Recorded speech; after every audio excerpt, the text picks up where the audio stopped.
Demokratik Cumhuriyet ortak Li Tirkiye proseye çareseriye didome. Nikaş li ser çarenusa proseye yapıştı hilbijartinin hefte hizranê tên kirin. Gelo heke AK Parti tenê serê xwe bibe hikûmet dê prose devam bike.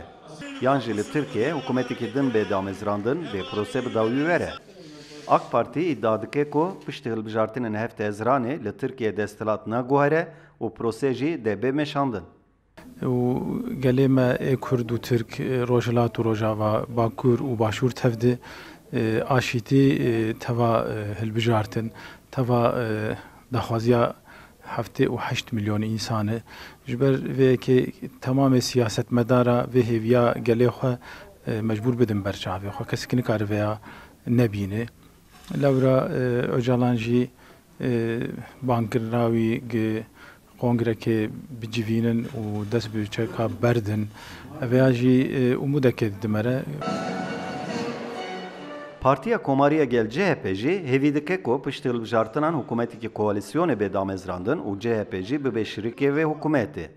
CHP dibêje meselaya Kurdan meselaya herî giring ya Tirkiye'ye û tenê CHP dikare meseleye çareser bike. Kesinlikle zaten Türkiye'de Kürt sorunu çözecek olan Cumhuriyet Halk Partisi. Bak açık ve net konuşuyorum.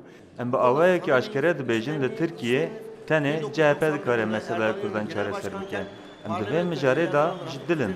Di serdema serokê me yê giştî, Erdal İnönü de siyasetmedarên weke Leyla Zana û Xetîb Dicle ketin parlamentoyê. Dema ku em bûne desthilat, dê proseya çareseriyê jî zelal û safî bê meşandin. Em li paş deriyên girtî mesele naaxivin. Vê mesele li pêş çavê raya giştî bê axaftin. Şeffaf ve açık olacak.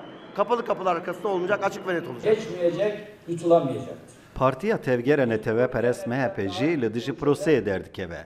MHP iddia dike ku proseya çareseriyê proseya parçekirina Tirkiye'ye û dibêje heke em bibin hikûmet em vê proseyî bi dawî bînin. Hamine konağa çareseriye. Bêyî MHP partiyên din AK Parti, CHP û HDP piştgiriya proseyê çareseriyê dikin. Piştî hilbijartinê hikûmetekî bêyî MHP çi koalîsyon be, çi tek partî be dê proseyê bidomîne. Kemal Avcı, Rudav